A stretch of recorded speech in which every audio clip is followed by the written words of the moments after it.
Hey everybody, Bust. what? You said go, and I said Busters. Hey everybody, it's Marty here, and I'm playing fake granddaughter will do in this video because I'm a fucking professional. amazing. Look, I need to get the daily grinding so I can get all of my Kentuckys. I love that boy. I'm sorry if it seemed like I think it's been about a week since we did our previous We one. said Thursday, not what Thursday. Uh, But yes, to to quote Jeff Jarrett, we're sorry. Sorry we didn't do it earlier. Because it's funny because that was a fake apology, but that line actually fits an actual apology in this situation where we didn't do it earlier because you kept getting exhausted after work, so you could never get it fucking done. well, I'm not exhausted now. I got my first day off in a while, so let's do this thing. Maybe you shouldn't work a soul-sucking job that you have to work because you need money. Maybe become You a just, you communist just, and burn down your workers' place of work. you just answered your own question, for God's sake. Uh, Uh, okay, so we didn't just watch them. We actually watched the four episodes a week ago, but I had rewatched them because it had been a while since I had seen them. So let's talk about that. I, however, have a good enough memory and also, like, watched half of those episodes way before, so I've seen those half of those episodes twice, the other half once. Okay, so these episodes were funny and yet also I don't know how to put it. Like something about these episodes felt like a much darker series than what I'd previously seen. And I mean, I saw an episode where one of my favorite characters gets stabbed, and a butler does absolutely nothing to prevent it. So this is again, Speak, Speaking of which, before we just agreed on the fact that Alois Trancy has done nothing wrong. So now do we disagree on Alois Trancy deserves better? okay. He's done bad things, but he has had a difficult life. So you know, I'm not gonna deny that he deserves at least some happiness in his life. Also, it really did seem like he was coming around by episode 8, trying to warn Ciel of what was going on, and then Claude reminded us he's a great butler. That's Oh no, Master, you're dying. Let me fix this by dying you. That's the thing too, and I'm just gonna call him Jim because Alois is not his real name. His name is Jim. There was actually a great joke where it's what is it? Alois introduced himself as Alois Phantom. No, he's introduced himself as Jim Mackin. Mm. And then Ciel's like, and I'm Ciel Phantom. He's like, oh, we're using our fake names. I'm Alois Chasing. uh, but yeah, I like episode 8 was actually no, sorry, no, it was episode 8. Sorry, I keep forgetting that that's all connected. Episode 8 was actually a really good episode, just looking into Eloise's history, and I think Who else is surprised that the guy that was apparently good friends with Viscount Druitt was a serial child rapist? Like, you thought I was joking about Viscount Druitt being a friend of this guy, so he's a complete scumbag. But no, he's actually worse than Druitt. hmm. Yeah, like, Lord Transian and his complete... Lord Transian and his King Hippo teeth are the evilest human in Black Butler. You know what I find kind of funny though, because when you find out that like the Trancy coat of arms is a spider, and yet we get oh fuck the butler. What's the butler's name? Yeah, Claude Faustus. How convenient is it that, like, the kid that ended up taking... I mean, I believe by the time he, actually, it might have been... No, it's... Yeah, no, he had no idea that Lord Trancy was gonna pull the I'm gonna pretend you're my long-lost son so that I can keep you close. So how convenient is it the kid that summons a spider demon ends up becoming the head of a family with a spider crest? It's very very convenient. Claude's just been waiting there this entire time, like, no, I'm not leaving this spot. It'll be great. It'll be great if I get the butler of the spider family. There's one thing I also question because we see the scene where he where Jim meets Claude, and I'm thinking like, was this just all a dream, or did the Yeah, he's just boys? like all of a sudden in a fucking forest. No, because I mean I'm wondering whether the boys are actually given like free time to actually go outside, so it seems a lot less shady than it actually is. Like they're given some freedom. Actually, what it might be is they probably have like a fence around Trancy Land, Mm.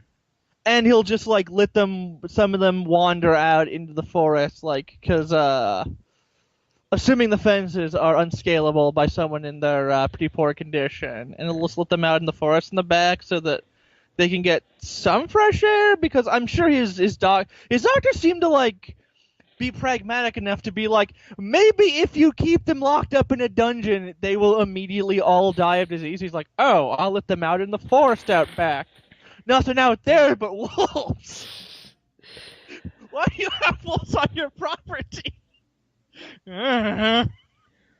Anyways, we actually got quite a bit of action in these 4 episodes. And some nice action between Claude and our favorite bastard, Sebastian Sebastian, Michaelis.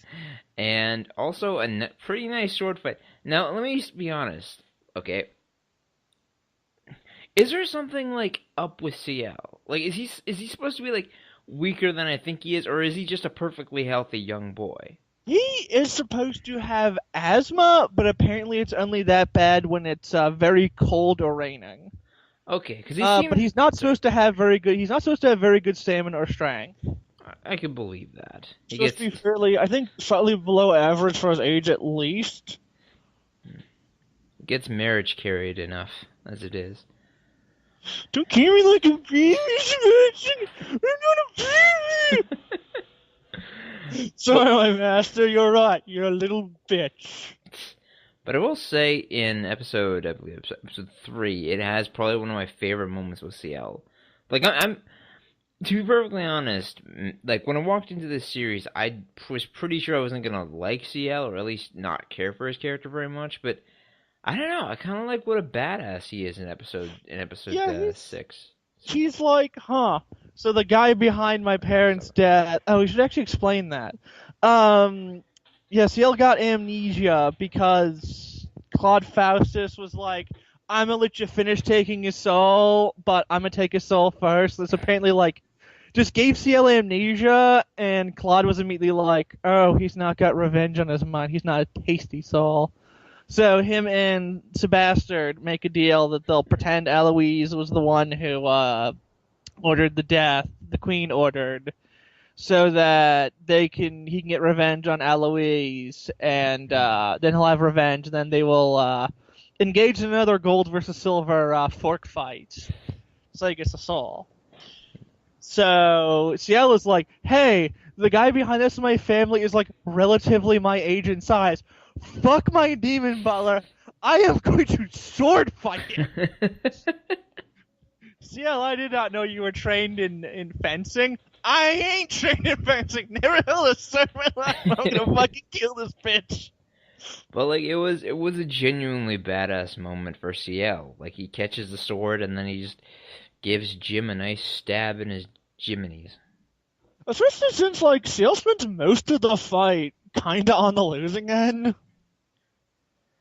Yeah, he does. He even gets knocked down like what is it? Well, like not. I'm not sure what the size of the thing was, but he gets knocked off a banister for God's sake. And then, Yeah, and then like it looks like Alois has got him dead to rights, and he just like hand parries the sword and then stabs him in the right in his nerve, the most nerve. deadly part of the. Bit me in the nerve, nerve. But yeah, it was a good fight, and okay, I'll be honest. Like the fight between Sebastian and Claude was. Oh god, it was okay. It was okay. Although, pulling the sword out of a woman is one of the most bizarre magic tricks that I've ever seen in my life. I love the fact that it's like, and now I will prove I'm the better butler than you by fighting you with the backup of 4 people who I'm gonna hide behind until you beat. Truly, Claude Faust is Sebastian's complete equal.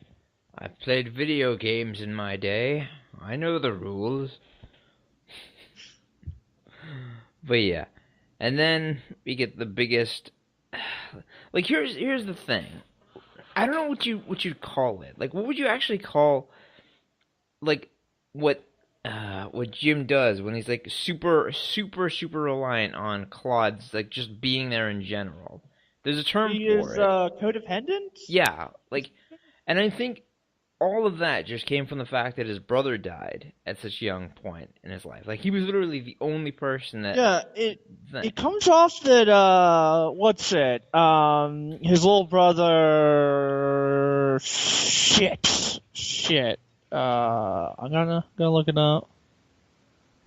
Anyway, but yeah, his little brother seemed to be his emotional crutch. He was pretty reliant on him, and then and like his brother's encouragement, so now he needs Claude to validate him because of his own. He seems to have a real inferiority complex that only really seems to come out when it's him and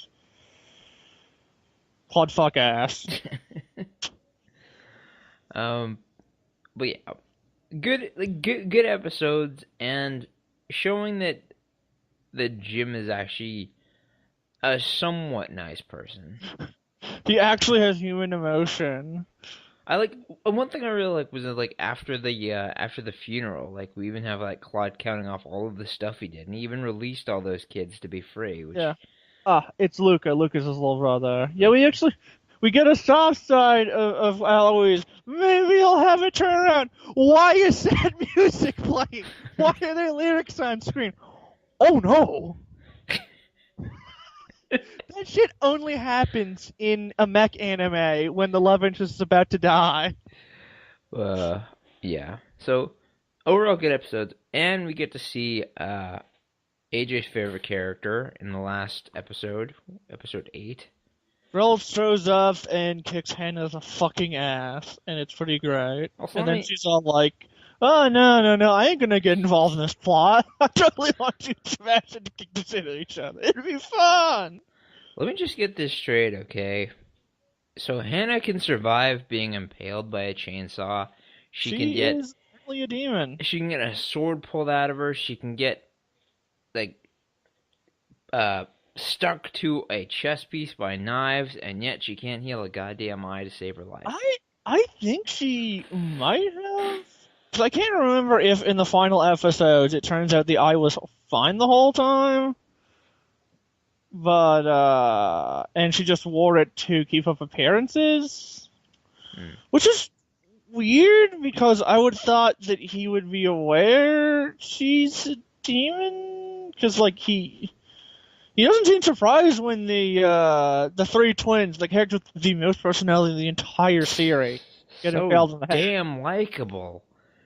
Just again, they will start getting lines in a singular OVA.